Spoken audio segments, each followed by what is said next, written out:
Welcome again to Life with Jennifer. My viewers and my subscribers, again we are at it, my viewers and my subscriber. Now, the Prime Minister came out and gave a speech, the Prime Minister of Jamaica, and said that he will not be taking a raise with his pay. I am of the view, and you can give your comments and your thought on this. This is just nothing but a political strategy. The opposition leader came out and said he would take a 20% increase as the other civil servants. Now the Prime Minister is coming and say he will take nothing on his pay. But he contradicts that with the Minister of Information, who has already came out and said it cannot be withdrawn. Some of it has already been put. I tell you, these people that are running the country of Jamaica are real. I don't want to sound anyway out of context, but when they came out, they already taken the raise. They has already taken a raise. So to come out now to say to us that there's no raise and he's gonna keep the same salary. But he's gonna keep the same salary, but the members of his government are the members of parliament. Nothing has been said on that. So what does that justify?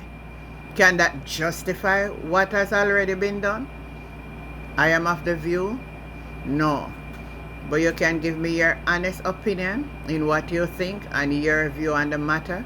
I'll take you into the clips so you can listen for yourself what the Prime Minister of Jamaica has to say. That its leader symbolically and truthfully understands their concerns. As your leader, I do.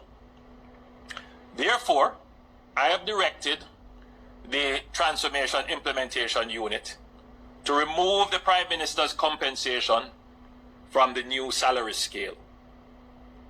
The Prime Minister's compensation will therefore remain at its previous levels. To be clear, no retroactive payments will apply to the Prime Minister's pay. I firmly believe that when this new compensation scheme is completed and all anomalies are resolved, coupled with the new performance management and accountability system, which will be implemented, we will see an increase in the motivation and productivity of the public sector, including that of ministers, councillors, and MPs. Jamaica has a unique opportunity at this time to truly set the stage to attract greater talents and skills into the political domain and demand performance from us to earn your confidence. We should not let this opportunity pass only to be confronted by it in the near future, including the parliamentarians and the ministers. The following will be implemented immediately. The written job descriptions for ministers and members of parliament, which we already have in place, those will be tabled in parliament shortly.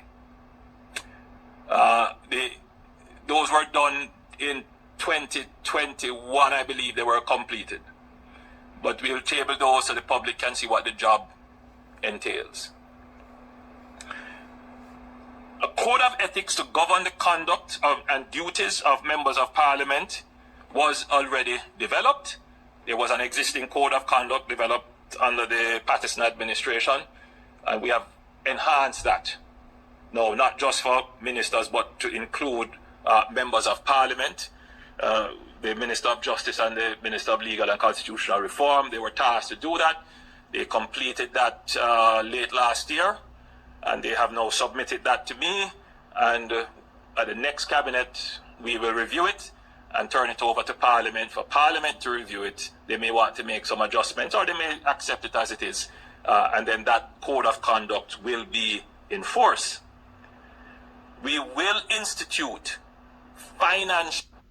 We'll have to provide a written accountability report to Parliament detailing activities undertaken and highlighting achievements in their constituency. Now, MPs use the state of the constituency debate to do this, but what we will do is set up a more systematic approach to it, and they will actually table their reports, and it will be reviewed by a committee, a specially established committee of Parliament, and the public obviously can review that as well.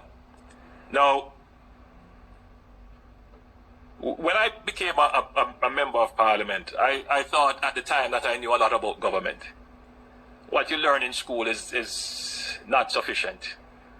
It is an entire study in and of itself. And oftentimes, I must confess that I am not totally satisfied with the behavior, which might be informed by lack of knowledge of some of our MPs.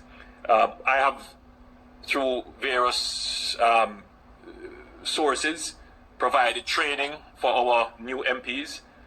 2 cohorts of our backbench have gone through training, but it's a constant training, a constant development of knowledge. So what we're going to be doing is we're going to design special courses of training for members of Parliament, including our senators, and they must complete certain hours, certain number of hours, and become parliamentarily certified in the practice of parliamentary affairs. Now, and this is the first course, I must point out, the first course will be in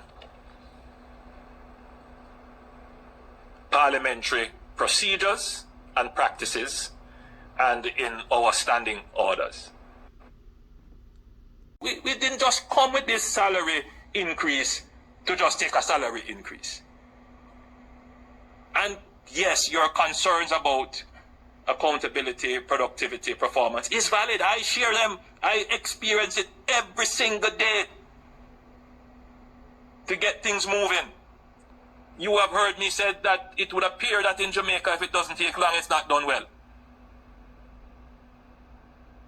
We have to change that. So nobody needs to tell me about accountability systems and performance-based systems. That is already built into it.